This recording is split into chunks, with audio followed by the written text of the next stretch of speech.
it's okay if I'm typing.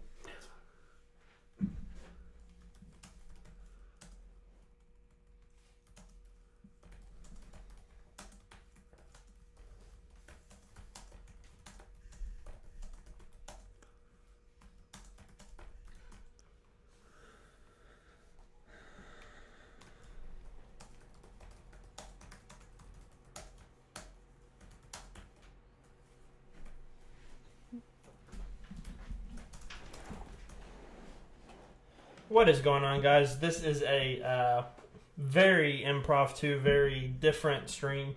As you can tell, the audio and the video is a little different. That's because our camera that we normally use decided not to work. So it's, awesome. It's being a little bit of a pain. So bear with us as we may have a little bit of difficulty and struggle trying to figure this thing out. But we will get it figured out. We will get it rolling. Thank you guys so much for joining us. I am your man, Andy York. As always, I am joined by the forget the name now. Crap. Freddie Freeman to my Billy Batson. Freddie Freeman to my Billy Batson. Yes, this is a Shazam themed episode because Shazam just came out here recently. So we are very excited to talk about Shazam. Very excited to talk about a lot of things. But before we jump into anything, before we do anything, while I try to figure out if the audio sounds good or not, I'm gonna let you kind of stall and talk about what you're into this week. Cool, and I will also suggest that you move the camera a little bit more your way. But yeah, talking about this week, there were a lot of things that happened this week. We got some new Endgame footage, and I can't hear myself, but that's all right. I'm going to keep on talking because I don't know who can hear me. But we have new, now I can hear myself again, but quieter. Endgame footage, and now I am back to regular volume. And everyone is excited for this movie, or so it seems. The hype has reached critical levels.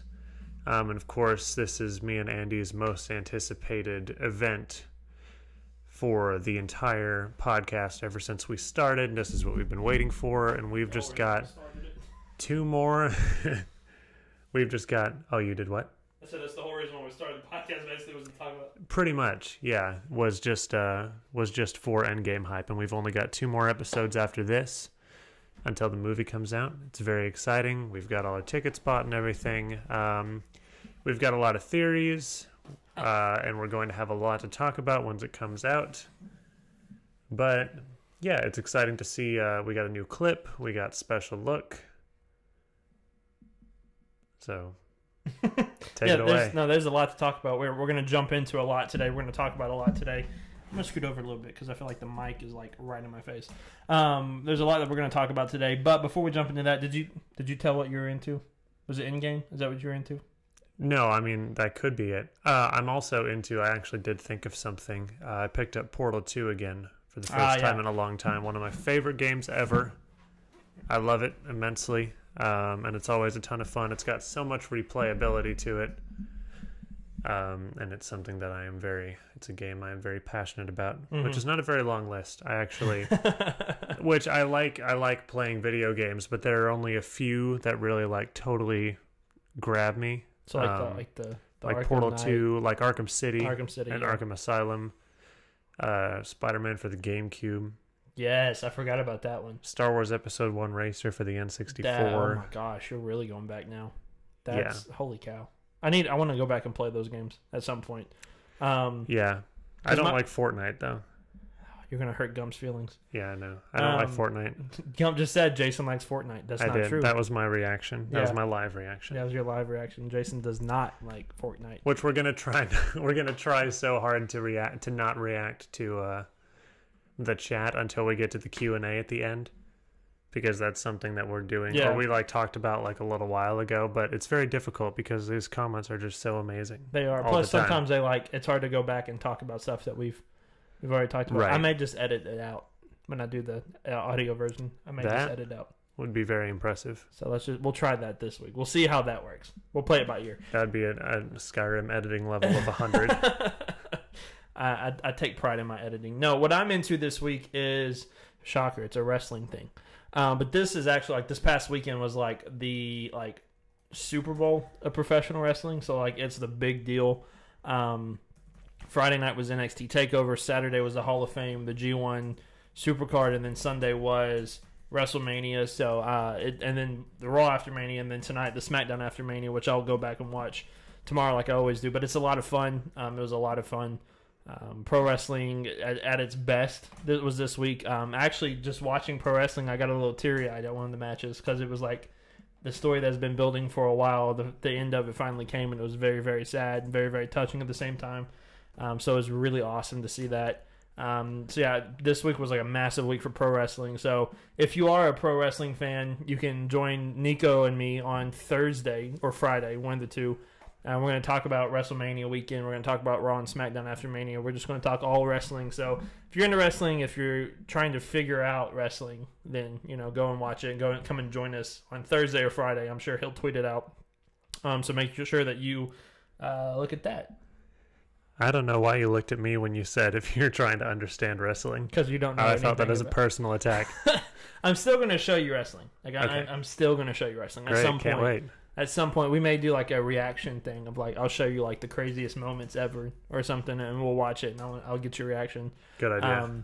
Gump I'm a great reactor. Great reactor. Gump actually watched wrestling for the first time this weekend. Nice. So he said it was fun. So see, you just got to watch it. It's basically just like a comic book come to life for the most part. Sometimes. Nice. And then sometimes it's very, very weird and very, very confusing. And that's the part. There's a lot of that you love, and there's a lot that you hate. So. So yeah, that's what we were into this week. But it's been a really busy week for like Nerd Talk. We've had a teaser trailer. We've had a TV spot, actually like a clip of a movie we're excited to talk about, which is Endgame. And then last Thursday we had Shazam, which came out. Which hey, we got to see 2 weeks early, so we're good like that. We're special like that. So there's a lot that we're going to talk about. There's a lot that we're going to dive into. We're going to talk to the chat a little bit. We're going to hang out with you guys. We're just going to have a fun time because that's what we do. 2 weeks from now is 2 weeks from now? 2 weeks from now. Or 3 weeks from now? 3 weeks from now. Dang, I thought it was 2. I got really, really excited. 3 weeks from now is our big Endgame episode. So we're going to talk forever about that. It's going to be a lot of fun. So make sure that you get ready for that. This week, we're going to have 2 of our MCU character breakdowns come out, so make sure you look for that. We just got done recording one, so those will be out. As you can see, yes. There's a teaser for who it will be, at least one of them. The other one is a mystery as well.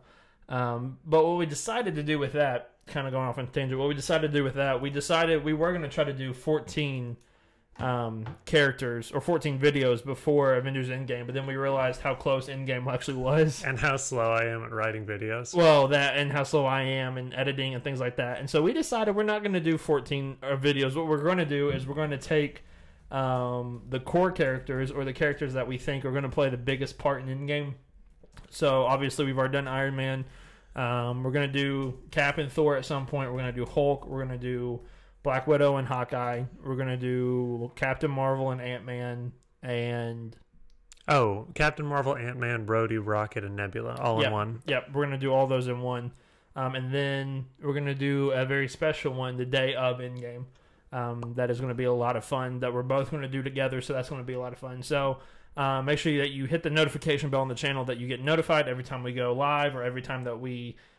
talk about, or every time one of our videos go live, make sure that you hit the notification bell that you can join us and talk about it and watch it with us because it's going to be a lot of fun. So with all of the boring stuff out of the way, let's talk what's going on this week. So I figure that we'll do the Marvel thing first, and then we'll actually end with DC this week. We'll turn things around a little bit. So on Sunday? Was it Sunday? Or was it Monday? I don't remember. One day this past week. It's been a long week. One day this past week, we actually got a clip from the movie Avengers Endgame, which didn't show us. It showed us some stuff, but it didn't show us a whole lot. A lot of it's stuff that's surrounded by things that we already knew. Right. But it's just really exciting to see a clip from the movie, and it sounded like actual music from the movie, which we haven't heard yet. So it's just, all it is, and we have some theories, but we're not going to talk about because we feel like we actually got a little close with it. Yeah, I think a lot of the theories that we have would have to be more one-on-one discussions because we don't want to go into spoilers, very possible potential spoilers. We don't want to ruin the movie for you. Like we don't want to go into all that. But this is a family channel. This is a family channel. Yes, we don't like to do that. But if you would like to know, you can message us on Twitter or one of us, and we'll talk about it with you there or something like that. But going down through the clip, what it is it starts off with it looks like they're looking at like a hologram of the world. Right, something that Tony Stark would have made. Well, probably not the world. It looks more like a world. A world. Because what Black Widow says when she looks at it is he used the stones again. Yep. And we know that didn't take place on our world, so they're probably looking at a world where the energy, signature kind of caught the attention of the computer or something. And then Captain Marvel says, well, let's just go to him, take the stones, and bring our friends back. And then Rhodey says, listen, you just got here, you can't tell us what to do, where have you been? She says, not everybody's lucky to have you guys, so like I have to go everywhere, so kind of like a virtual suck it. Oh wait, this is a family thing, like a virtual haha. I didn't know, I couldn't think of anything else to say on the spot. And so and then after that I don't remember all of it in the gist, but it seems like they have a plan to go attack Thanos. And it seems like everybody is there, but not everybody is on board. So Bruce Banner didn't seem like he was fully on board. Rhodey didn't kind of seem like he was fully on board. Captain Marvel was very into it. Obviously, Captain America were straight up into it. All in, yeah. And then Thor, that's where you see the part of the trailer where he calls for Stormbreaker. She doesn't flinch, and then he says, I like this one. So, not a whole lot, but it kind of gives us a little bit of a sneak peek, like a little bit of a tease that what could happen, what could come up. So this is really gonna, I don't know. It's like the movie's gonna be great. It's gonna be absolutely fantastic. But this kind of goes into, so this is a theory. This isn't a new one. So if you watched a few of ours. This is my personal theory, that we could lose somebody in the first 15 to 20 minutes of the movie. I think that this kind of, because I said the TV spot or the special look kind of kind of not confirmed it, but improved it a little bit more. And then after this, I feel like it's almost a given. Something's going to happen to one of them. Yeah, and we do have an idea of who that could be, but that would require reaching out to us. Over on Twitter or somewhere else. Yeah. But to where we're not, giving away things that not everybody would want to know. Right. But then this scene that we see in the clip leads directly into the shot from, I think it's the second trailer or it's the special look, to where it's the ship flying the Benatar. Flying out of the Earth's atmosphere, and you've got Carol and Rocket piloting, Rhodey, Natasha, Steve. Isn't Nebula on the ship too? On that ship? I think she is. Rhodey, Natasha, Steve, and... Keep talking. I'm gonna look real quick. Thor's on there. Thor, yeah, that was it. Nebula wasn't on there. Because I thought she was sitting right beside. Because it was Cap was in the... Captain Marvel was in the front, and Rocket were flying it, right? Mm-hmm. And then you had the people in the back. Yeah, no, Nebula wasn't on the ship, but it's very likely that she was edited out. I think they wouldn't want her. They wouldn't want to put her on that ship. So we feel like this is going to take place right after Tony and Nebula get back. Right. From wherever they were, or floating through space. Right, which has already been shown. That's not a spoiler or anything. That's already. It's on the newest trailer. Yeah. But I think that they edited Nebula intentionally out of that. Unless she's they wouldn't edit something. Yeah, no, never. That whole scene from Infinity War that got everybody hyped in the trailer wasn't even in the freaking movie. Well, I mean, it was, but it was Hulkbuster. It wasn't the Hulk, so it kind of just killed it all. And then obviously you can tell that there have been some edited stuff out from this most recent or not the very first trailer when they're all standing in a row. They had to wait for Captain Marvel to come out, I think, because I'm pretty sure that would be her right there. Which is funny because in the special look we got that scene of Steve and Tony together, in a city. looking at each other, and Tony's like, "Do you trust me?" And Steve is like, "I do." And then they shake hands. Joe Russo was on some like press interview or something, and somebody brought up that scene, and he just said it's fake. And then Anthony Russo looks over at him like a little bit like, what? Like, what are you talking about? And so to what we think, that scene is not fake. I don't think that Cap is in his Infinity War costume there. Right. I think that was CGI'd on. I do think Tony looks as old as he does, though. There. Yeah, I think that's accurate. Just kind of backed up by set photos. I think that interaction does take place in the movie. But the Russos, I mean, we love them, and they lie about things to protect us. Yes, their lying is for our, their lying is in our best interest. Yeah, so I'm pretty much certain that interaction is going to be in the movie. Yep. And they've started the press tour this week. I think they started Saturday at Disney, and they've been going through. So we may start seeing some other stuff, not like spoilers, but we may start getting some more ideas in the next few weeks from that. But overall, we know some things, we don't know a lot, and I think that's like part of the intrigue for this movie. But yeah, there's going to be a lot that takes place. There's going to be a lot that happens. It's going to be a lot of fun. I know it is. I think it's finally been clocked in at 3 hours and a minute. 2 minutes. I think they bumped it to like a minute now. It's either 3 hours and a minute. Listen, it doesn't matter. They better do an extended cut and put that minute back in the movie. We want the Russo cut. Yeah, no, the ultimate edition. It's just going to be the it's just going to be the end credit scene. Like, it's not, unless they took out an end credit scene, like an after end credit scene. Actually, they could have. Totally. So that could be it, which is very interesting to me. But we'll talk about that's another discussion for another day. So that kind of does it for our Marvel. Well, there was let's be real honest. There was a Dark Phoenix trailer release like today or yesterday, but I haven't seen it yet, and I have no desire to watch the trailer. I don't even really have a desire to see it. I'm going to see the movie in theater because we're going to talk about it on here, but it's not going to be. We're going to find out about another character who dies in the trailer. Thank God. She should have died a while ago. So yeah, they basically just told who it was at the first trailer. They did, yeah. So, yeah, that's another topic for another day. So moving on to DC, this has actually been a big week for DC, a good week for DC. We're going to talk about Shazam here in a minute. We're going to talk about our spoiler-free and then our spoiler-filled review for the movie. So if you haven't seen the movie, then you need to go and watch it. I'll have to let you talk in a second. I'll have to go make a spoiler thing and throw it up there. But yeah, so the first thing we're going to talk about though is the teaser trailer for the Joker movie that came out this week. Joaquin Phoenix playing the Joker, directed by Todd Phillips. What was your? Well, I'm gonna let you kind of take this one for right now. What was your initial reaction? Did you love it? Did you hate it? Does it make you even more excited for the movie? Because I think this is one that we both were kind of excited for. Well, not I don't want to say excited, but we were interested in. Like, it looked very interesting to both of us. Does this pique your interest even more? Does it make you want to go see it? What does this make you think about it? I loved it. I loved this trailer, absolutely. It was.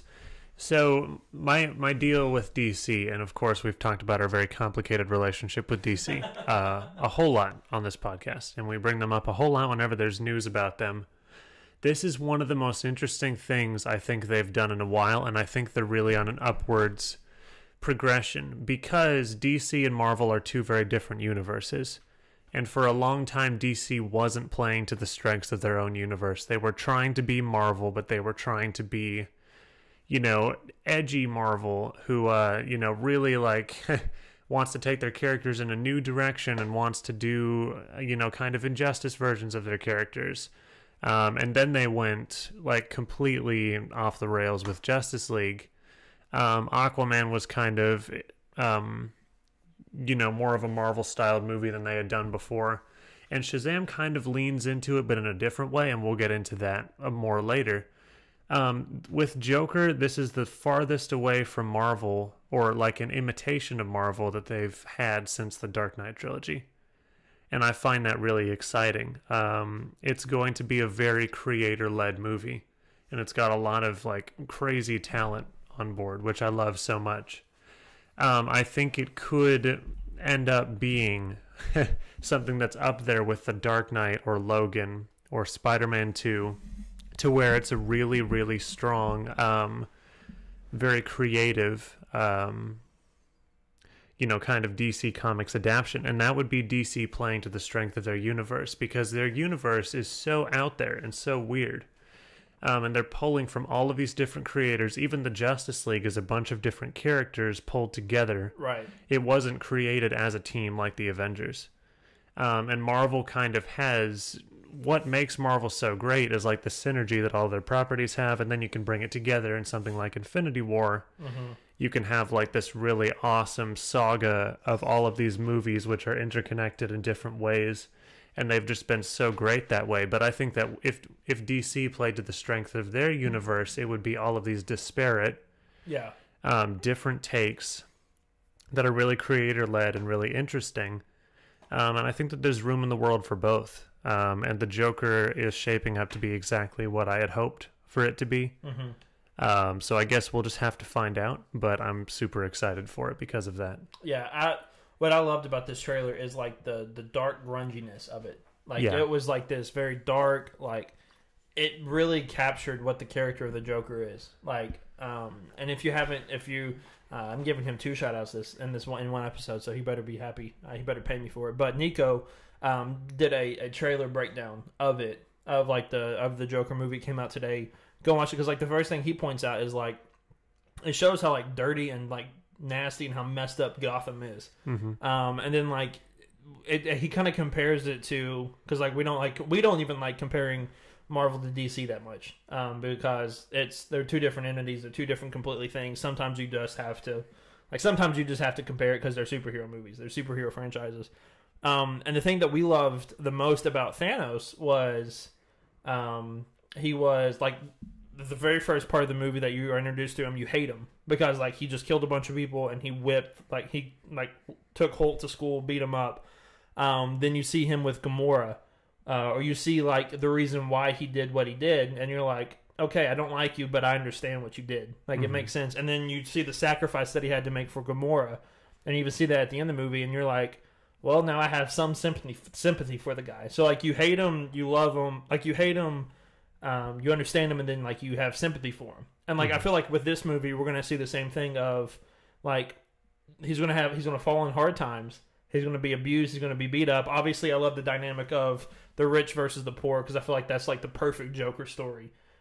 Is the rich and the poor. So like you're gonna have that dynamic. So you're gonna be like at the very beginning of the movie, I feel like we're gonna have sympathy for him.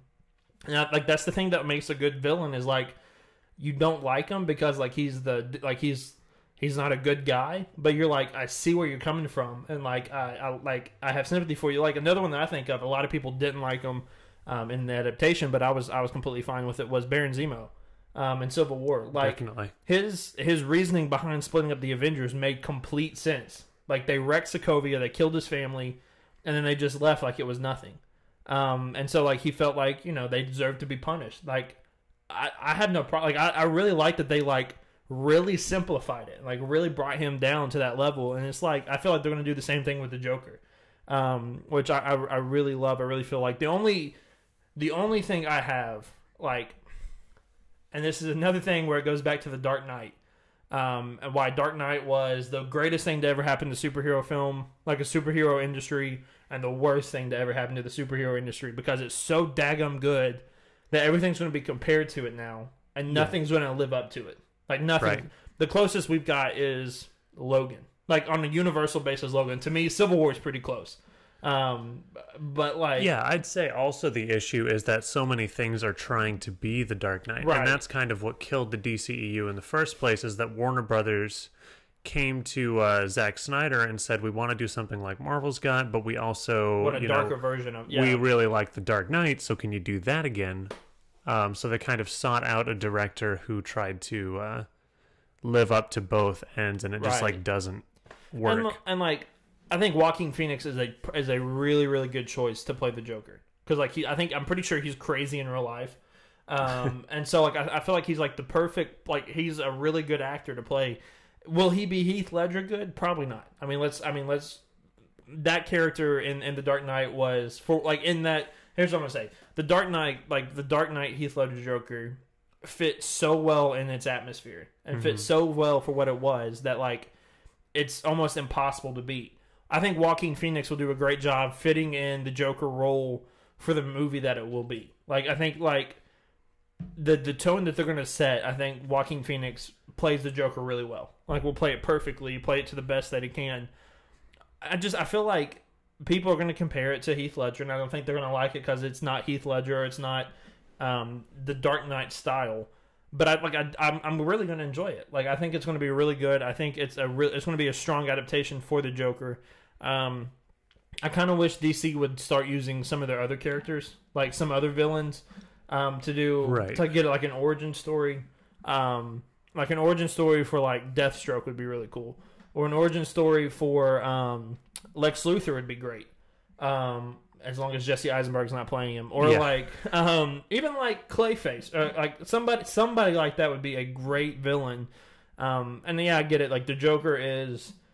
There's no more iconic villain than the Joker. So, like, this is a good place to start. It's a smart place to start. But I do think, like, I think they need to start, like, using more characters than just the basic ones that they have. I think there are actually very few villains on both Marvel and DC that are engaging enough characters to where you could make a movie centered around them. Venom is not one of them. No. Thanos would be one. Like, Infinity War was basically a Thanos movie. Right, yeah, and I think that Thanos really, like, his story with the Avengers and his journey with the Gauntlet is something that's so central to him that I think it was good that he didn't have a movie coming beforehand or anything, but the way that they worked his kind of journey into Infinity War was really perfect for that movie, and especially with the larger story they were trying to tell. I think that he is definitely one of the more interesting characters. I think Doctor Doom could work. You just have to... It would be really like an outlier project for Marvel, so it depends on what other things they're planning on doing in the future. Mm-hmm. And I think that the Joker is someone who could work. Outside of that, I don't know. I think it's kind of difficult. Yeah. Just kind of outside of Doctor Doom and the Joker. I mean, Two-Face could work. Because it's more of a... Like, I think you need somebody who... When you're going to do these type of movies, I think you need something that... And I know it's weird. We're talking about a clown that goes deranged and a man with half his face burned off. But you can make... Like, you can make Two-Face kind of... Like, you could ground Two-Face to where it would work. Mm-hmm. Once again, The Dark Knight did that. They grounded Two-Face in a way that it worked. I think you could do that for his own origin story. I think you could do it for Lex Luthor. I think Deathstroke would be a good one. I think you could do it for... I'm trying to think of like other... Like, well, in the Suicide Squad done well. Yeah. Done well. Yeah, I thought you said did it well. I was like, oh. No. Okay. No, yeah, if the Suicide Squad's done well, then yeah, it worked. Like Harley Quinn would be great. Not Black Adam with Dwayne Johnson. No.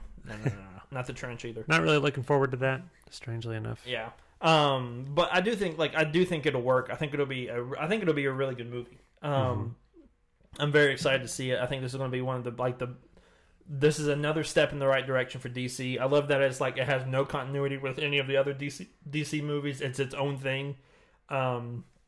Which was like I never thought about this, but Nico kind of brought it up in his that Marvel approached Joaquin Phoenix to play Doctor Strange. Mm-hmm. He didn't want to do like all the movies. He just wanted to do like a one-off. So like I feel like this, you could totally do a one-off with this movie and it would work just as well. Mm-hmm. I think it'll be done really well. So I fully expect this movie to be great. I think it'll be really, really good. It'll be a good step for DC. So yeah, I think I really, really enjoyed the trailer though. It kind of gives us like the tone for the movie, which is it's dark, but like it's not super dark, Mm-hmm. And let's be honest, the Joker is like a sadistic character, so like of course it's going to be dark. But like I think they're doing it the right way, and I think it's going to work really, really, really well. Absolutely, yeah, I'm really excited about it. Yeah. So, all right, so that does it for the Joker part. We're going to talk about Shazam now. We're going to get into it. We're going to do our spoiler free, so this is not spoiler filled. So we're going to just talk about what we thought about it. We're going to kind of give an overview of it. We're going to give it an out of 10, what we thought about it out of 10. And then we're going to go from there. So I'll let you start once again. It's been a couple weeks, and I didn't go and see it this weekend because it was WrestleMania weekend. I was watching wrestling all week, so sorry about that. I'll probably go see it again this week. But what did you think about Shazam? Yeah, I still only saw it the one time with you a couple weeks ago.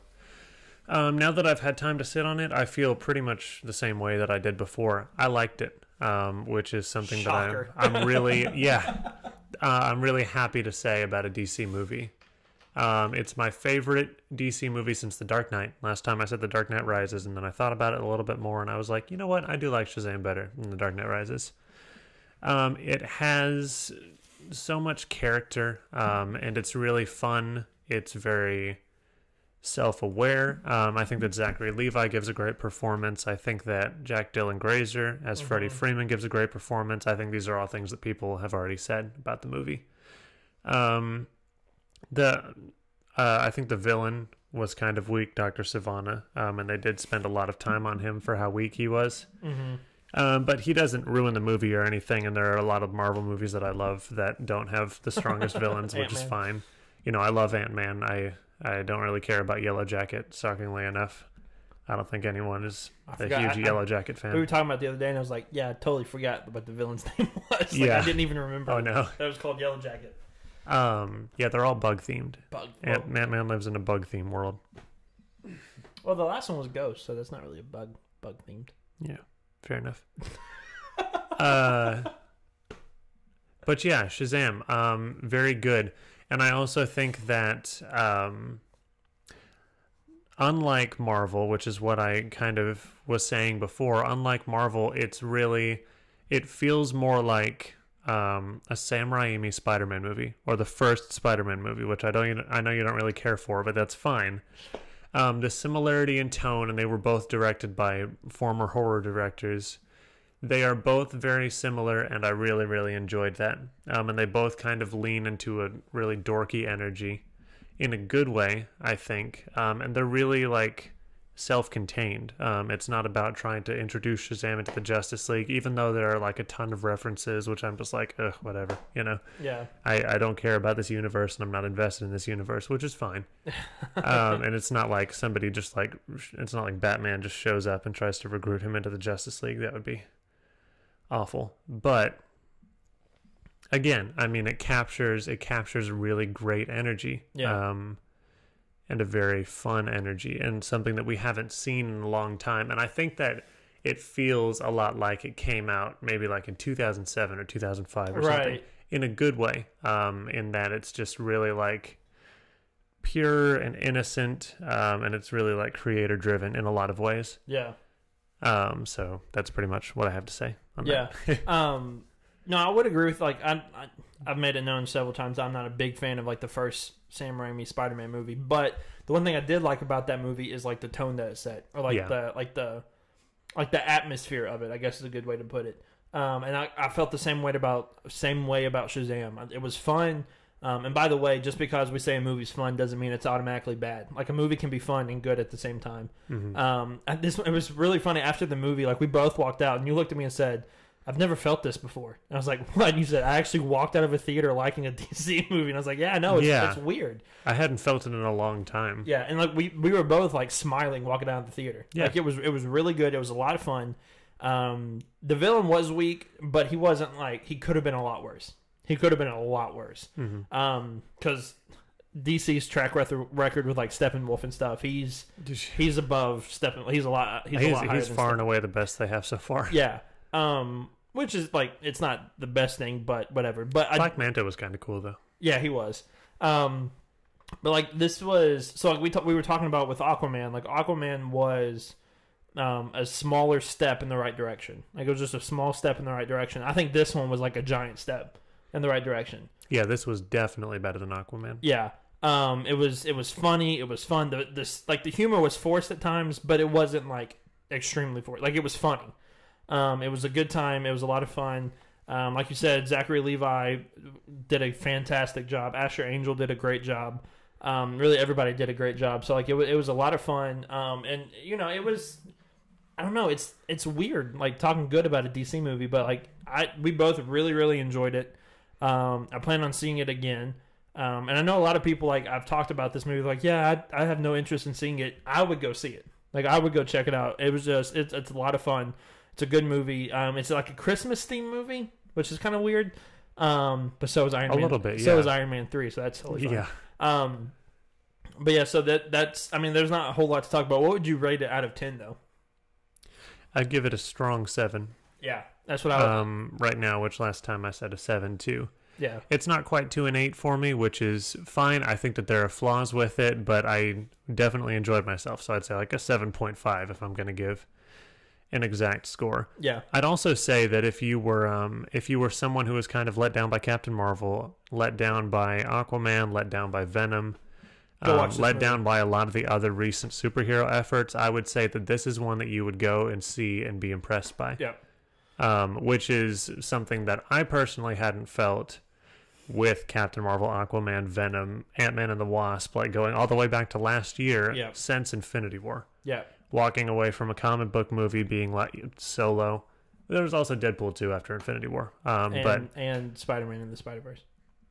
Right. Big one. Yeah. Into the Spider-Verse. But like for live action comic book movies, not since Infinity War and Deadpool 2 have I walked out of one feeling like, yeah, that was great. Great. That impressed me. Yeah. So, I think I would give it like a 7.5, which is higher than like a lot higher than all the other ones for us. Yeah. I think for me, Aquaman was like a 6, and I think you gave it like a 4 or a 5. I think you gave it a 5. Yeah. I think you gave it a 5. But yeah, it was. I mean, it's a lot of fun. Go check it out. Go watch it. So we're going to get into spoiler now. So I'm going to go and hit a button real quick, and then I'll be right back. Go ahead and talk about what you... Well, hang on. Just wait. Okay. I'm still not totally sold on the costume, on the way they did the costume. See, I love the costume. See, and people keep telling me that, and I don't like hate it or anything, but it's just like a little bit off. It had that old school comic book feel to it, and I absolutely loved every second of it. I love Captain Marvel's costume. Yeah. The way that they texture it is the thing that I have a problem with, and it's the same way that DC textures so many of their costumes, like the Man of Steel costume. Yeah, I really like that. It looks a lot better than Aquaman's. Yes. No, but it's like Aquaman and Superman and Shazam all have the same like texture for their costume, and I don't like that texture. And I guess I'm just a diehard Marvel shill who can't enjoy anything. But like the lines and stuff in it, or like the what? What do you mean, like the texture of it? Kind of that it looks like bumpy.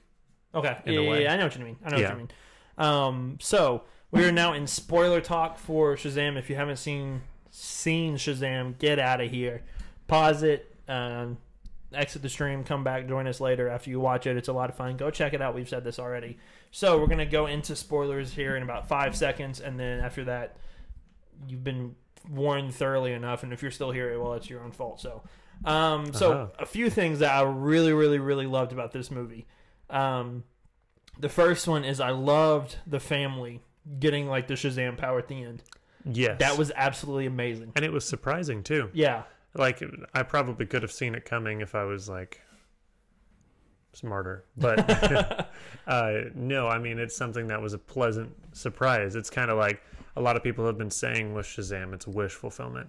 Yeah. And I definitely agree with that. Yeah, it's like the fact that they all got like a specific superpower and then he has his own, it's really cool. It's a really interesting dynamic. What else I really, really loved about this movie is like, and this is going to sound awful, this is going to sound terrible, but like the fact that his mom didn't want him, like really put a new dynamic on a super. Like most of the time it's like when they go and find their parents are like super excited to see him, whatever. I'm glad she wasn't dead, because that's a cop-out. That's a very cheap cop-out. This one was like, yeah, she's still alive. She lives like 2 blocks down, and she doesn't want you. And it's like, that sucks. Like, that hits really hard. But then it like makes him appreciate like his adopted family even more, which the dad, I forget his name. I think it's like Jonathan Cooper. I think that's his name. Something like that. I'll look it up in a second. But like I absolutely loved him. I thought he was hilarious. And that's just the kind of like dads, like stepdads are like, what are they called? Group houses are. So like it was that dynamic was a lot of fun. That dynamic like really put in a new perspective for superhero films. It wasn't the same old, like this was an origin movie that didn't really follow the same like style of origin movies. Mm-hmm. Like this wasn't a kid like Spider-Man. It's about a teenager who has to like figure out with powers. No, this is a kid who turns into an adult that gets his own powers. Yeah, and it's like he acts like a kid as an adult. Like when he went to go buy, like when they bought beer and then they drunk it and then they both spit it out and then they come out with like massive thing of food and like Red Bulls or whatever. Like that's what kids would do in an adult body. Like that's exactly what they would do. So like that, I love that aspect of it as well, of like a kid growing up, like a kid becoming an adult as a kid with superpower. Like it's so weird and it's so comic booky that it works so well. Mm-hmm. So yeah, what are some of the things that you really liked about the movie? Oh, well, I think I already talked about a lot of it in the non-spoilery section. But is there any more that you can like go into like? Do you want to go into detail? You can bring up specific stuff, or so we can move on to the stuff that we didn't enjoy about it. I gotta say, I think I'm glad that the effects were used conservatively. I really enjoyed that, and it gives it a tone. To where it goes back to a more simple time. Yeah. For comic book movies. And I just kind of appreciate the way that it feels like a fresh start of something really good. Yeah. Hopefully they don't screw it up. Hopefully they give it Shazam 2 before Black Adam. I think right now the report is like they're gonna do Black Adam and Shazam 2 on the same set. So like they're gonna do like what Avengers did, like Endgame and then Infinity War, or Infinity War and then Endgame. I see, but they really do have a good thing going here. I like that they end up in the lair at the end. I like that they have their own base of operations. And they freak out about like that. I think one of my favorite scenes is like when Freddy and then like Shazam, they go to the real estate agent and they're like, yeah, we need a lair where like nobody can find us, like it needs a secret, and she's just like, what? Like it's just like stuff like that, like it's stupid, but it's like it's so funny to me. Like I really enjoyed it. I really like all the power testing scenes. Yes. To where like he's trying to jump super high and he goes right into the building. Yeah. I really like that kind of sorry. Yeah. Where he like they can see if he can teleport or whatever, and then like he goes and like sees if he's like fire resistant while he's not even paying attention, like starts to burn. Yeah. Stuff like that scene, those scenes were hilarious and those scenes were really funny. The one thing I didn't like one of the things I didn't like about the movie, I wasn't a big fan. Like I know like it's part of his story, but like the 7 deadly sins was like a kind of a weird aspect for me. They didn't like, they looked, I don't know, like it was just weird. Like to me it was a little weird, but I mean it was all right. It worked. It was just I don't know. Like I guess like cuz I haven't read many Shazam comics. I don't think I've read any actually. So like I didn't know a whole lot about the character, like cuz like the end credit scene like really threw me and you for a loop with the caterpillar, which we'll talk about in a second. But like I didn't know that like his arch nemesis were like the 7 deadly sins or something like that. Yeah, I think that those kind of like surrounded the villain arc, right? Which I think that everything with the villain, as per a lot of simpler comic book movies, are the weaker parts of the movie. It was just kind of there to move the story along. Right.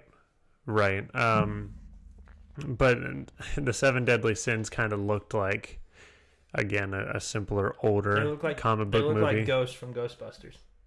Yeah. Like that's what they look. They look like ghosts from Ghostbusters. And it was interesting in this movie, there were a lot of moments that were very like horror inspired, and some of them that were a little bit like freaky for a younger person who would be going to see a movie about Shazam. The crap out of me. The fat one, like the really, really fat one that stuck his tongue out the entire time. Yeah. That one would mess with me. One question I did. Okay, so one thing I did have a question about, because I think I got confused by it. Or I got lost by it. So 6 of the deadly sins are out fighting the other, like Shazam's or Billy Batson's like family, and then the one that was left, was it Envy? I think it was Envy. I think so too. Yeah. And then after Envy comes out, and then they whatever. Like he doesn't kill the sin though, does he? Because like it starts to float away, but then like it never joins the other 6, and then like when he captures when he captures all of them, all of a sudden there's 7 of them there. When Envy didn't, I didn't see Envy show up. I may have missed it. But it was one of those ones that was like, where did that come? Like where did that go? He hit Envy with the lightning bolt. He did, but then remember, like when he flew away, Envy kind of just like popped back up. Yeah, I don't know. I'll have to go back and watch it again and see if I can pinpoint another thing. So what are some of the things that you didn't like about this movie? What are some of the critiques that you had about it? Oh, just kind of the villain arc. And it wasn't terrible, but it was just kind of average. And that's kind of where the movie just sort of coasts along a little bit. It was serviceable. So I guess I could say I didn't care for it that much. Yeah. Was that the only... That's the only big thing. Yeah. Overall, very enjoyable. Yeah. The CGI was actually, for the most part, really good. Because it was really, like, sparing. Yeah. So that worked really well. I could have done without, like... It was basically like, hey, this is still a part of the DCEU. Like, here's a batarang, and then here's Superman, and, like, here's a bullet that hit Superman, and then at the end credit one was actually really funny with Aquaman. Which, by the way, they showed that in the trailer. It's like they showed the end credit scene in the trailer. Which is really weird. Like, really weird. They showed, or I should say I really enjoyed the credits and all the, like, different drawings. Yeah. Because, like, that was better than the DCEU interpretations of all those characters were the Shazam credits. Yeah. I think that was a lot more enjoyable. That's the most personality Batman's had. Because it's a kid looking at Batman, Wonder Woman, Superman, and that's how we're supposed to be able to see these movies, but I'm not going to go off on that. Right, so. We're here to talk about good things. Right. I don't remember if you mentioned this or not. The soundtrack is phenomenal. The soundtrack is great. Yeah, the soundtrack is amazing. I don't think there was one bad, like, part of the soundtrack. No. It was really well done. It was really reminiscent of John Williams' Superman. Yep. It was really reminiscent of Danny Elfman's Spider-Man, just in the best way. And that's something that we talk about Marvel a lot, is that their soundtracks mostly aren't that memorable. There are some really standout soundtracks for them. Black Panther, Infinity War. The first Avengers movie, I think, had a... First Avengers movie was solid, but a lot of them are just kind of... serviceable or the same thing, but Shazam, like in Infinity War, let's be honest, they used the same song like 6 times just with a different tone to it. They used it when at the very beginning, and then they used it when Cap showed up. They just put a different tone to it, and then when Thor showed up, they put. You mean the Avengers theme? Yeah. That's like the most used one. Yeah, I mean, it's the most iconic one, and like, don't get me wrong, you've got it stuck in my head for 2 weeks in a row now, so like, I absolutely love it. But I'd say that because Marvel doesn't have specific hero themes, that's just kind of like their general hero theme. And for such a huge ensemble movie like Infinity War, it works as just like the hero theme, especially with how iconic it is. Yeah, I gotcha. But yeah, Shazam, great soundtrack. Yeah, we both really, really enjoyed the soundtrack for it. So far, superhero movie of the year, that's not going to stand. I can promise you that's not going to stand. It's not going to stand, but I think it'll be in the top 3. It could be in the top 3. Because what do we have left? How good Joker is. We have New Mutants. It's going to be better than Dark... It'll be better than Dark Phoenix and New Mutants. I don't know. Okay, so here's the thing. Like, I was more positive towards Captain Marvel than you were. Like, I loved Captain Marvel. Which I made it sound like you hated the movie. Like that didn't mean it to sound like that. I don't hate it, but I think I enjoyed it more than you did. I saw it 3 times that weekend, so yeah, I think so. But Shazam was, I think Shazam was better, but not by a whole lot for me. Because I really enjoyed the movie of Captain Marvel, but this was like, I think the fact that it was such a refreshing difference than anything DC has ever done. That it just kind of, it was like I'm not trying to take away from it, but like I think it was such a refresher of what DC has done in the past that it was like, this movie is amazing. Like, this movie is awesome. Maybe if like you put this right up next to like the Dark Knight, like that trilogy, it may not like hold up, but nothing's going to hold up to that one. Well, I don't know. I'll talk about that at the end. I'm getting sidetracked. Just remind me like Dark Knight and Captain America, and then we'll talk about that in a second. Okay. But like I really, really enjoyed this movie. I think it'll be, because what do we have? We have Endgame, we have Dark Phoenix, New Mutants, Far From Home, and the Joker movie left, I think. Hellboy, if that counts. Oh yeah, Hellboy. But if we're just going week, Marvel DC, I think we'll just do Marvel DC. Yeah. So like I really think this could end up in like this might be better. Could end up in the top 3. Yeah, right. It could be. It's going to be better than. I think it's going to be better than Dark Phoenix. I think it's going to be better than New Mutants. Homecoming or Far From Home, I'm not sure yet. Yeah. It just kind of depends. And then the Joker, it just kind of depends. So like, it'll be in the top 3. It's my most surprising movie of the year so far. And I think it might win that one. I think it might win like the most surprised I've been in a movie theater, how good it actually was. Right, because we talked about last time that my MCU standard is like a 7.5. Right. And if it's above that, then I'm surprised in a good way. And if it's below that, then it's disappointing for me. Right. And this one was a 7.5. So like right. My DC scale is a 5. Yeah. And if it's because it's a radically different scale. So like on a Marvel equivalent, this would be like a 9. On a Marvel equivalent, this would be good. It would live up to expectations. Yeah. And this is the first DC movie that I can say is better than any of the MCU movies. Yeah, like this is. I'd say Aquaman and Wonder Woman are better than Dark World and Incredible Hulk, but yeah, I might say Aquaman might be better than Age of Ultron. Maybe. No, I'll take that back. I think Shazam's better than Age of Ultron. Totally. Yeah. I think I have to go back and look at my list, but like I think it's better than like a lot of. This would be like middle tier for me. Yeah. Like this would be where like Doctor Strange and like the first Cat movie and all of them are. Like I would put that. It might be better than the first Captain America movie for me. Maybe. Yeah, looking at my list right now, I'd probably put it smack in the middle. Maybe around Ant-Man, Doctor Strange, Guardians Volume 2. Yeah. So it's that's high praise. that's really high praise. So it is because we're big Marvel fans. We are. We're very big Marvel fans. But this proves that we also love DC. When DC does something good, we can appreciate it and we can celebrate it because that's what needs to happen. This needs to be celebrated. I want this. It's not going to happen. I want this movie to hit $1 million or $1 billion. I don't think it will. But no, it totally won't. Captain Marvel did. It's actually had the lowest opening of any DCU movie so far.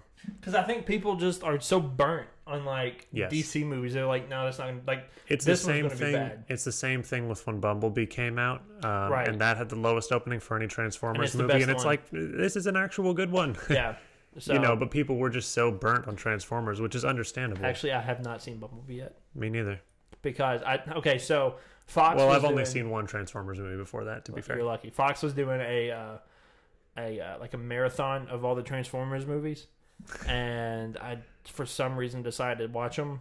And I got to the first one's good. The first one's good. I like the first one. The second one's okay. The third one sucked. The fourth one got worse. The fifth one absolutely pissed me off. And I watched halfway through the third one. I was like, you know what? I'm not doing this. This is not worth my time. But Shazam. Really good. Check it out. Go watch it. This one, if we were rating it movie theater, Redbox, or Netflix, I would say movie theater. Go watch this one in theaters. Yeah. So, I would say, for me, Captain Marvel was movie theater, but that's probably just me. Venom was Netflix. Just wait till Netflix. And even then, you might not want to watch it. But yeah, this was, Shazam's a lot of fun. Go watch it. Go check it out. We both really, really, really enjoyed it. So, good week for DC. Really good week for DC. Yes. With the Joker teaser trailer and then this movie, they're on the right path. They're going the right way. So yeah, I'm very excited to see where they go from here.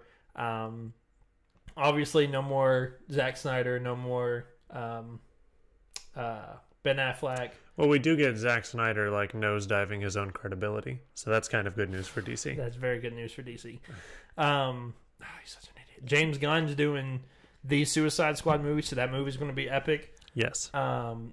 Which comes out next year. I think it comes out 2021. So 2 years from now. That sucks. Which means Guardians 2 or 3 won't come out till 2023. 2022, I think. Something like that. But that's fine. So yeah, this has been a lot of fun. Shazam, like we said, go check it out. Go watch the Joker teaser trailer. Go watch the Avengers clip. It's not I've seen a lot of people on social media say it's a spoiler. It's not a spoiler at all. It's really not. Well, and this is just the way that I look at it, and I know that everyone isn't going to see it in the same way, and everyone has some opinion to contribute, which is whatever. You know, everyone's got their own point of view. From my point of view, everything that they show us is super, super carefully selected, and also everything that they've shown us is taking place probably in the first 15 or 20 minutes of the movie, except for a few select scenes, which we kind of have theories on, like the white suit scene or the Steve and Tony scene probably take place a little bit later in the movie, but those are used really sparingly. And this first clip is probably from the very beginning of the movie. Yeah. Probably right after Carol shows up in the post-credits to Captain Marvel. This is probably like 7 minutes in. Yeah, I mean... Like, I don't think we've seen, besides a few other shots, I think the most we've seen is like the first 15 minutes of the movie. Right, of a 3-hour movie. Of a 3-hour movie. So that's just the way that I see it. I mean, to me, and like, this for me and you, but I think like, maybe we've only seen like 1 or 2 scenes. I think we've only seen 2 scenes from the second act. I truly don't think we've seen anything from the third act yet. No. There might be, like, it might be because of one thing I've talked to you about. We might have seen one thing from the third act, but it's a really weird, like, they put it in one of the weird trailers, like the special look trailer, like that would be a really weird place to put a third act of like a movie. Right. Which is why they may have done it. Just to be like, yep, it's not in the third act, and then it ends up being the third act. But I do think like it's not a spoiler. Like it gives absolutely nothing. So if you don't want to watch it, that's totally fine. That's smart probably. Just go in blind, do it. Because otherwise you'll get like me and Jason, and we overanalyze everything. We watch everything like 30,000 times trying to figure out what's going on. Well, and also for me, it's just fun, just the conversation about things and the speculation. Yep. So I'm not going to go in completely blind, especially not for the beginning of the movie. And I like talking to you and my brothers about stuff. And when you host a podcast about like this stuff, exactly. It's kind of hard. I have to be just super knowledgeable. So, so do you have anything else that you would like to add about Shazam or anything we talked about? Shazam, go see it. It's good. I'm happy about that. Yes. And that's what I got to say. Endgame, go see it. It's good. If you haven't bought tickets, you're probably going to have to wait a week to watch it. Yeah, I know. We already talked about the crap show for you. That was for me buying. Mine was like a breeze. 25 tickets. Oh, in your defense, I was only buying 2 tickets. Yeah. I wasn't buying 25. Well, 3 for opening night, 5 for opening weekend, 25 for the Monday after that. So. Yeah.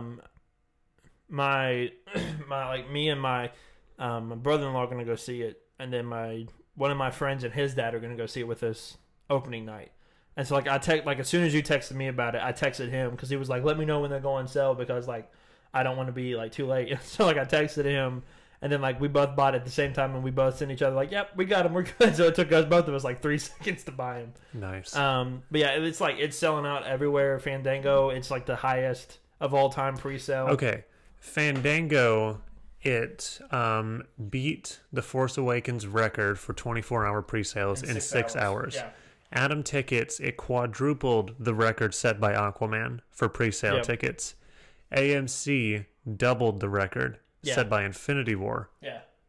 For pre-sale tickets. Yeah. So I can truly say I don't think we'll see anything like this for another 10, 15 years. This is the pop culture event of our generation. Yep. This is the culmination of 10. This is like the only way you can describe this is it's the Star Wars of our generation. It is in a lot of ways. And in a lot of ways they're not completely comparable, but when people say that, I'm just kind of like, yeah, it is. Like, because that's the only thing we can really like equate it to. Yeah.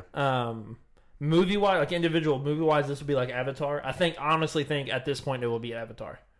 Yeah. I'd probably bet against you on that. But it has a really good chance, I think. I think it has the best chance out of any movie in a while. Yeah, until we get another like big epic Marvel movie. Which, to be honest, I think this is going to sound terrible, and I hope I'm wrong, but I think this is like the peak for the MCU. I agree. Because I don't know how, and like I don't mean that in a bad way of like when something peaks, then obviously it goes back down. But I don't think it'll like go down rapidly. I think it'll like even itself back out, and then I think it'll peak again. I think it's very intentionally been set up that way. Yeah. which is good because you have to have highs and lows, and you have to build to something, and then you go back down, and then you build to something else. So it's unlike a lot of other franchises which kind of peak like unintentionally, like DC with Shazam. You know, they probably didn't expect to hit their all-time low with Justice League, and then Shazam comes out, and everybody's like, "Woo! Like this is the best." Yeah. Marvel has very intentionally set up that Endgame is going to be the peak, at least for now, which is great because we've had this goal in sight for 5 years now. And it's crazy. Like I think the first Avengers movie was a peak. Yeah. I think Iron Man was a peak because it was the first one and it was great. The Avengers was a peak. Civil War was a peak. Infinity War in its own right was a peak. Right. And then Endgame's a peak. So like it's not like they've peaked before, but then like they just raised it even more. So like I don't know if they can raise I don't think they can raise the bar anymore past Endgame. Which if they do a Secret Wars movie, it might. Because like that's such a complex, and like if you get invested in it as much as they've done with like the Infinity Gauntlet, then I think it could do that. Right. Especially if the Russo brothers direct it again. Marvel is still going to have a lot of steam left after this, especially if they play their cards right, especially if their movies start to impress, in a really special way, like we know that they can do. Like I feel bad for the Far From Home movie. Because, like, it's either going to be, like, it's either going to continue the steam, or it could be like Ant-Man and the Wasp and just kind of like, oh, yeah, well, nope, that didn't do anything. That just kind of fluttered. That post-credit scene was great, though. Literally, the post-credit scene and the end of the movie and the post-credit scene was the only thing important about that movie. Yeah. You could literally watch the back part of that movie, the end credit scene, and you are pretty much caught up. Yeah. Unfortunately, which is like it's a fun movie. Like it's not as good as the first Ant-Man movie, but we got on a tangent. We got on a big tangent. Yeah, that's all right. So, but I think that's going to do it for the audio version of this week's episode. We appreciate you guys joining us. Make sure that you follow us on Twitter at the Nerd Crew Podcast. Make sure that you follow me on Twitter at I'm Andy York. Jason doesn't have a Twitter. He hates you guys, so he's not going to do a Twitter. Correct. But make sure you guys join us next week. We're probably going to talk more Endgame stuff and whatever other news breaks. We might do... I don't know, have to see what comes out this week, so we may have to do something a little different. We may do The Lord of the Rings next week. Maybe. Because I finally watched... We'll probably talk more Endgame next week, honestly. Yeah, probably. We're probably not going to talk about anything else more than Endgame, like the next month and a half. So just be prepared for that. Oh, yeah. Because then right after Endgame, we get Far From Home like a month later. So we're just going to have to talk about that as well. So, but yeah, that's going to do it for this week's episode. We appreciate you guys listening. We appreciate you guys following us, and we will catch you guys next week. All right, cool. Just kind of hang out with the chat for a little bit. Cool. So what I was going to talk to you about, and I want to get your take on it, and if people are still in the chat and listening and want to chime in on this, what I thought or what I saw today that actually kind of like piqued my interest a little bit, and I want to see what you thought. So everybody like holds the Dark Knight trilogy as like the top, right? Like the peak, like the number one thing. Do you think that the Captain America trilogy is better? Because the first, like Batman Begins is a great movie. It's a really, really good movie. The Dark Knight is the perfect superhero movie. The Dark Knight Rises is just kind of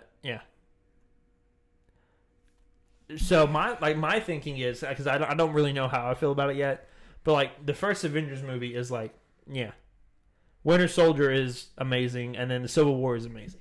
So like, do you think do you think it's at least tied, or do you think it's better? I'd say The Dark Knight is better. Okay.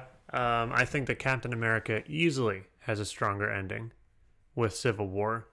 But I think that looking at the grander story that's told in each of the movies, looking at the way that they're put together and the tone that they present and the atmosphere that they present, of course, Captain America is a fantastic superhero trilogy, and they did such a good job with it. But I think that The Dark Knight is pretty much unsurpassed, at least for right now. Maybe if Guardians Volume 3 comes out and it's just like mind-blowing, then Guardians would be better than The Dark Knight. but we'll have to see on that. Yeah, I do think that it's very close. Yeah. I also think that the original Spider-Man trilogy would be up there, definitely, for trilogies. I know you may want to disagree on that, but the second one's true. The third one's not. The third one's the worst one out of any of them. Yeah. The first one's just like, I don't know what it is. I'm sure if I went back and watched them, like at least the first two, I may have a different opinion about them now. But hopefully, but like the second one is good. I'll say the second one's good, but the first one I was not a fan of. Like I'm not a fan of at all. And then the third one like really just kind of ticked me off. So that was really dumb.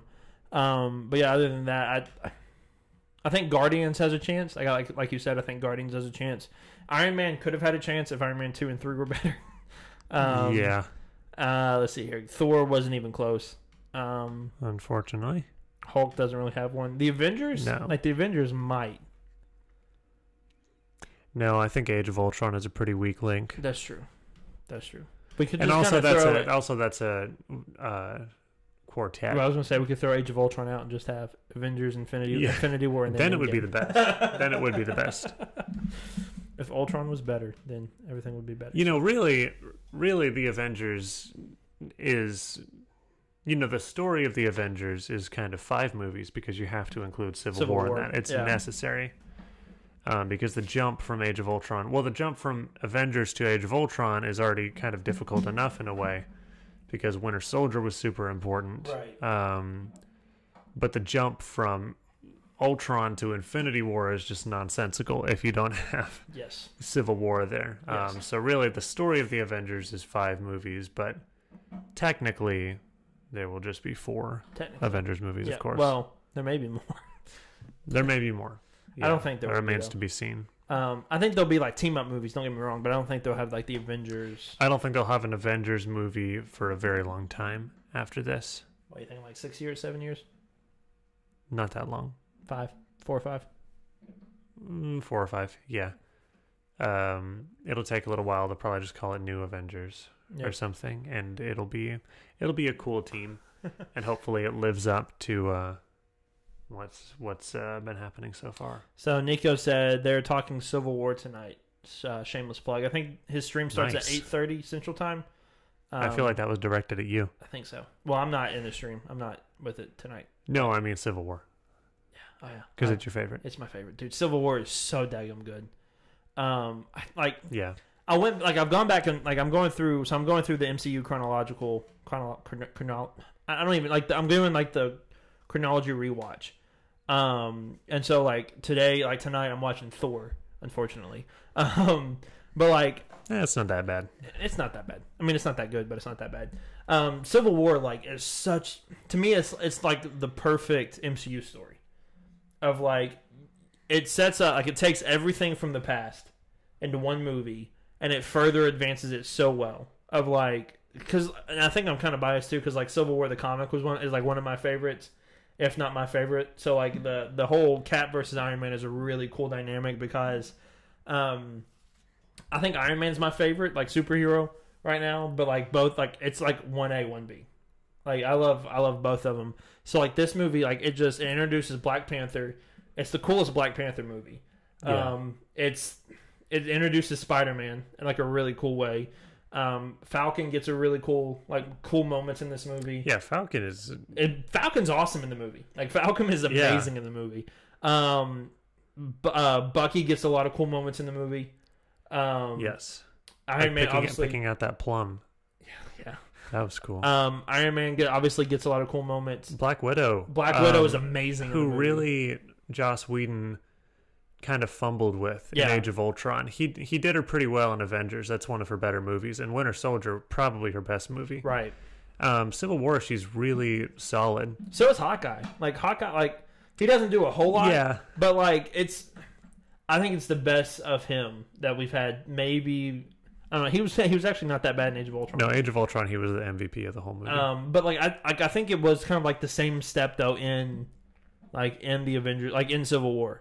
Because he breaks out Scarlet Witch, but then even him and in the cell when Tony shows up and he's oh, it's Mr. Right, it's about like he's the futurist. He's such a good like jerk that it works so well. So like I love Hawkeye in that movie. Scarlet Witch actually does a whole lot. Like she's pretty cool in it. She's the whole reason why the Accords got brought up, but that's sucks for her. Right. This is probably my favorite Scarlet Witch movie. Yeah. I think. Yeah, I think that's one of the reasons why I love it. Is like it's probably my favorite like movie, like character wise, like each character wise. Like up to that point, in a lot of ways, yeah. I think up to that point, that's Robert Downey Jr.'s best movie that he's acted in. Mm-hmm. Same thing for Chris Evans. Paul Rudd is hilarious in it. Paul Rudd is like such a good comedy relief in that movie, but it works for him. Like we said, Falcon gets all these smaller characters get a moment to shine in this movie, but yet it's still about Cap and Tony and Bucky the entire time. I know a lot of people don't like Baron Zemo. They thought his plan didn't make sense. I think the plan actually makes a lot of sense if you actually look at the movie and watch the movie. I think we talked about it earlier. Like his reasoning behind doing what he did makes a whole lot of sense. You feel sympathy for him. You understand why he did it, but then you kind of hate him for like taking away the Avengers. Like you hate him for it, but you see where he's coming from. So like that makes the perfect villain sort of for me. I really love that movie. Yeah, I think it's in my top 3 favorite superhero movies of all time. Like it's like The Dark Knight, Logan, and then Civil War. And like Civil War and Logan are actually like really close. Civil War is probably the number 1 movie that I come back to out of the entire MCU when I just want to watch like an action compilation. Yeah. Because holy crap, like the action in that movie. The airport scene is probably the best fight in the MCU. And I love so much, like Infinity War's action is amazing, but I think there's something so cool about having a grounded style to the action. Yeah. And they still use some of the like Winter Soldier like shaky cam when they're filming and stuff. Especially with the Cap and Bucky scenes, but then you get to the ending fight and it's like everyone uses their powers in such creative ways. Right. Like so the airport scene is like the best fight. I think Endgame might beat it, like one of the fights, because especially if we've talked about, I think it could beat it. But I think the airport fight scene is definitely one of the best, if not the best. And then I think like the fight between Cap, Tony, and Bucky is one of the most emotional like fights. Mm-hmm. Especially with like, which is really cool. Like the reason why he like ripped his helmet off and then hit him with the arc reactor is because if he did that while Tony has his mask on, he would have suffocated. Mm-hmm. And so it's like it's little moments like that, and then it's like, you were my friend, or he's my friend, and then Tony's like, so was I, and it's just like, oh, that sucks. Like that just kind of hits hard. It's like the airport fight scene's awesome. The end fight scene's awesome. The chase scene with Bucky and Tony, or Bucky and Cap and Black Panther, is really really good. I love how like Bucky like takes the motorcycle and like one arm and like completely turns it. That's really cool. So Nico says, pull up a little closer because I'm an old man. It's the payoff for the potential of having a movie universe. Civil War proves that everything that came before matters, even Incredible Hulk. Absolutely. I totally agree with that. I think that one of the issues with Civil War, kind of, and it's not really even an issue, is that you have to be invested in the characters for it to work for you. You couldn't have. That couldn't have been the first movie you watched. Like you had to have seen all the other ones. Absolutely not. And that's one of the problems with BVS, is that like they just had Superman and then they rushed into it. Yeah. And there's like no emotion behind the fight at all except for kind of humor. But with Civil War, you have so much buildup that it's really payoff in a sense. And in a way, in like a weird way, it's catharsis. Yeah. Sort of. Yeah. And you have to have characters for this to work, and they have such a wealth of characters, and especially the way they built up Tony and Steve, to where their motivations make sense, and they're based in decisions we've already seen them make. Right. They're based in the personalities that we've seen over and over again. Right. It's just, and I do think that if you're not invested in what's happening, then it's going to completely fall flat, even more than with Infinity War. Yeah. Because it's more of an emotional movie than Infinity War is. And the plot is not nearly as simple, because with Infinity War, it's just Thanos is going to get these stones, and there are 3 different groups of people, and you're kind of tracking those 3 different groups, and there's a ton of things happening, But with Civil War, you kind of have to pay attention and you have to care. There's a backstory of like, I love how it starts off of like you see Tony's parents like getting murdered. Mm-hmm. Like you don't know who did it, you don't know what's going on, whatever. Or no, you don't even see him get murdered. You just see the super Bucky soldier doing something. Is it Bucky, or you just see the super soldier serum getting taken? I think you see Bucky stealing the serum. Okay, but you don't know who's in the car, you don't know what's going on, right? And then like it cuts to like the whole first half of the movie, it's all about the Accords. Right. Like, it's all about Tony versus Cap. Like, Tony thinks they need regulation, Cap doesn't. Like, blah, blah, blah, whatever. And then we get to where Bucky shows up. And then it's like, all right, well, now not only is it the Accords, but now it's Bucky. And then at the very end, it's like, not only is it the Accords and Bucky, but now Bucky's the one that killed Tony's parents. So, like, it's that whole big fight. Right. So, like, it's like, you have to follow what's going on. And you have to, like Nico said, you have to, like, know what's going on before Civil War even came out. Totally. And with Tony, the way that they introduce him at the MIT speech, they introduce his relationship with his parents through that technology. They introduce that him and Pepper are going through a rough spot. And with Civil War, part of the like beauty of it is that it deconstructs Cap and Tony, just one thing after another. So with Tony, you get like him and Pepper are going on a break, and then during the big airport battle, Rhodey gets injured. And all these people are expecting things from him, and that lady at the beginning like confronts him about Age of Ultron, and he already feels guilty about Age of Ultron. So that's why he feels like he needs and then like to take responsibility. And then if you don't know who Bucky is, like that kind of throws everything in, because Bucky goes all the way back to the first Cap movie. And then Cap has issues with Bucky, and Bucky's kind of like getting tossed around in a bunch of different ways, and he goes to Peggy Carter's funeral. And there's just so many different things for both of them that they're really like being whittled down. Yeah. Throughout the entire movie, and it's so great. And if you read into stuff like that, and if you care about stuff like that, then the final fight, when Tony kind of like freaks out, makes perfect sense. Yeah. In a whole lot of ways, because he's a human character, he makes mistakes. This guy killed his mom. Yeah. And I love that. Like, I love that he throws it in of like he doesn't even say like that he killed I don't care he killed my parents. He's like, no, I don't care he killed my mom. Right, and it's not only that, it's that Steve lied to him. Yeah. He knew this whole time, and he lied to him. Yeah. And I mean, imagine how you would react in that situation. If your best friend knew that, like, his best friend killed your parents, and, like, he knew about it and he didn't tell you, obviously you would be pissed. Right. Like, you'd be mad at both of them. And so, like, that makes a whole lot of sense. I've seen this thing, this is the one thing that, like, really ticks me off. People are like, because this is the same time BVS comes out, and it's like, it's the same story. No, it's not. It's not. No, honestly, it's night and day. Yeah. In how you tell a similar story. The stories are similar. I'll give him that. The stories are similar. Right. It's the two iconic heroes fighting each other, and it revolves around their parents, sort of. But like Tony's mom being dead because of Bucky is not the same thing as they share the same name. Like that, completely different.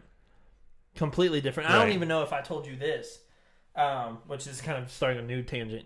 But like some people on Twitter, some people are saying that Endgame is the Russo brothers paying tribute to Zack Snyder and BVS and Justice League. And it's like, because of some of the shots that we saw in the special look, of like how it's dark and how it's gritty and how like you see the three of them walking towards Thanos and this, that, and the other, and it's like, that's not a tribute. Like the Russo brothers are actually doing a good movie. Like it's completely different. It's not the same thing at all. No, see if people who no, it's fine. I really don't want to see it. It's believe me, it's fine. I believe you. Snyder, people who and this is not supposed to be like a jab or a knock, but like people who are really invested in Zack Snyder's movies, his DC movies, have convinced themselves so much that these movies mean so much more than they actually do. Yeah. Not even than just Marvel movies, than they actually do. And that kind of goes in hand with like, oh, Marvel movies like don't mean anything, and they have no stakes, and they have no characters, and they're just made for children, blah blah blah blah blah. You know, all of these different things, which are just not true. I mean, it's opinion. But it's like you can just talk for hours and hours about all the differences that there are, right? And how these are actual stories that are being told. Please tell me what the stakes are in BVS. Right, right. There's that. There's no stakes. And here we go on BVS again, but it's like it deserves it. It's right. It's just like Zack Snyder tried to tell a certain type of story, and he shot and he completely missed, and people just really want so badly to connect the dots there and say like he totally nailed what he was going for, totally nailed the tone that he was going for, and this means this is such an important movie and it means so much, and Justice League was just completely butchered by Joss Whedon, which I agree with. I don't think Zack Snyder's good, but right. I agree that Justice League was like the worst thing ever. And yeah, it's just like people want the dots to be connected so badly, and they want the DCEU to be this dark and like very like philosophical thing that BVS is just not. Right. It just isn't. And they want to read into the subtext so much and like, oh man, Superman is this Jesus allegory and all of these different things. And if you stare at something hard enough, if you look for something far enough, that's not what I tried to say at all. I messed that up. You're not good. You. It wasn't you.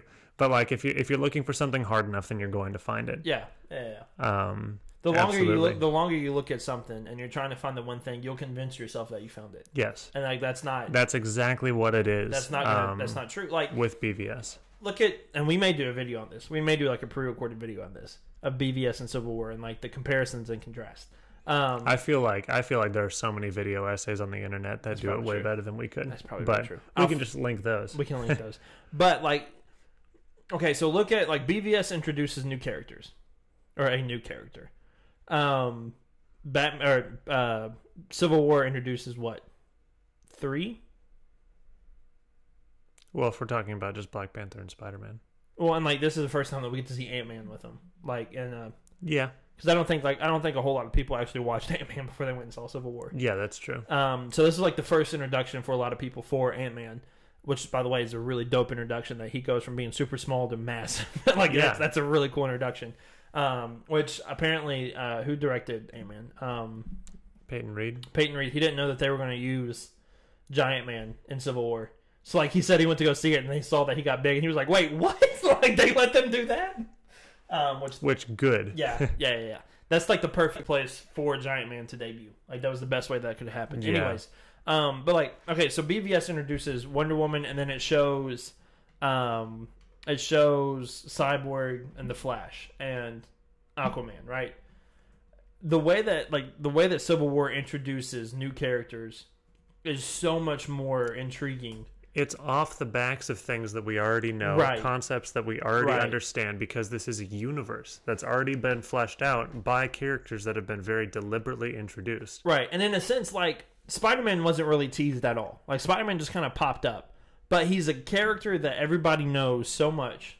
Like, if Batman just kind of showed up in Superman's world, which he kind of did in this one, like, that kind of makes sense. Like, that's whatever. Spider-Man, like, he's still, like, you saw Tony go talk to him. Like, you saw Tony go talk to him. You saw some of the stuff that he does. Like, there's still background to his character in the movie that you saw. Mm-hmm. Wonder Woman literally shows up out of nowhere. They just randomly get Cyborg and Flash and Aquaman, which I don't even remember. I don't even know why they were looking for that file in the first place. And then, like, the Flash dream sequence, which never came to fruition. I don't think it ever will. It was supposed to, yeah. It was supposed to be like Darkseid conquers the Earth in some later Justice League movie, and a lot of the Earth is dead, and some of the Justice League members are dead, and the Flash goes back in time to warn Batman to change something in the past, and it's like, I mean, maybe it would have worked. I don't know. I have zero faith in Zack Snyder to make that work, but whatever. Wasn't Darkseid supposed to be the first villain in Justice League? Darkseid was supposed to show up in Justice League. And he didn't? But he didn't, which, thank God. Nico said Lois is the key. Right, and Lois was the key. He was supposed to, like, protect Lois Lane and save her life, and Lois was supposed to die, I think, in Justice League, which would have been awesome, honestly. They should have killed They should have killed her. Anytime Lois Lane dies is a good day. But it's like it's just night and day in telling this story and having investment in the universe and in the characters. And even though I think that basically every one of the individual movies leading up before Civil War was better than any DCEU movie, better than Man of Steel, even if Man of Steel was like God tier, you still can't tell that story without building up investment in the characters. Right. And, you know, all props to Zack Snyder for trying something new and trying something different. And if it works, then it works. Like with the Joker, like with Logan, like with the Dark Knight, it works. It works not trying to do something in a cinematic universe format for a comic book universe. Totally. Which Marvel really, you know, nailed that. They hit the nail on the head, but you can't have it both ways. Right. And with Zack Snyder, it just comes off so much like this adult guy with two action figures just mashing them together. That's what it felt like. And kind of seeing what works. And it absolutely feels like that. Again, it's just really no comparison. Yeah. And people have talked about this at great length, but there are just people who are just so desperate.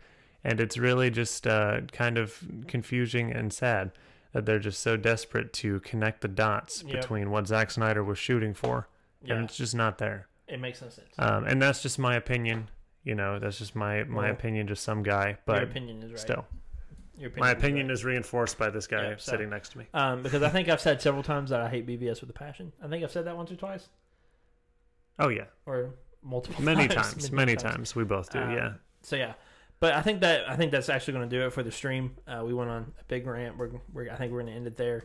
Make sure that you go over to New World Nerds and join their stream at 8:30 as they're talking Civil War. I'm sure I'll be in there and be able to talk to them about it and have a lot of fun. I'm talking about my favorite MCU movie of all time, so that'll be a lot of fun. This week, there are going to be 2 of our MCU character breakdowns come out. I think maybe one tomorrow night or Thursday morning, and then the other one will come out Saturday. So make sure that you hit the notification bell, that you follow us, that you make sure that you are with us, and that when it comes out, you can watch it and tell us what you like about it, what you didn't like about it. We want both so we can get better and do better at it. But this was a lot of fun. We had fun this week. 3 weeks out from Endgame, so we're very excited. We're almost there. I think we're 20, no, not even 20. 8. Hang on, I gotta think about this for a second. So, I think we're like 18 days out, 17 days out? 16. 16. Dang it, I was close. Like that finger math. You almost had it. That finger math. No, because if you're thinking of Thursday the 24th, then 15. Okay, so yeah, I wasn't even close there, and I was way off then. So yeah, I'm counting to the days that we actually see it. So 15. So that'll be a lot of fun. We're both looking forward to it. I know you guys are as well. Make sure that you join us again next Tuesday, as we're probably going to talk more Endgame, as well as a few other things. So it'll be a lot of fun. We're looking forward to it as well. Join me and Nico Thursday or Friday as we talk WrestleMania weekend. There's a lot going on this week, so we're very excited to talk about that. But yeah, I think that's going to do it for this week's episode. We appreciate you guys joining us, and we'll catch you guys next week.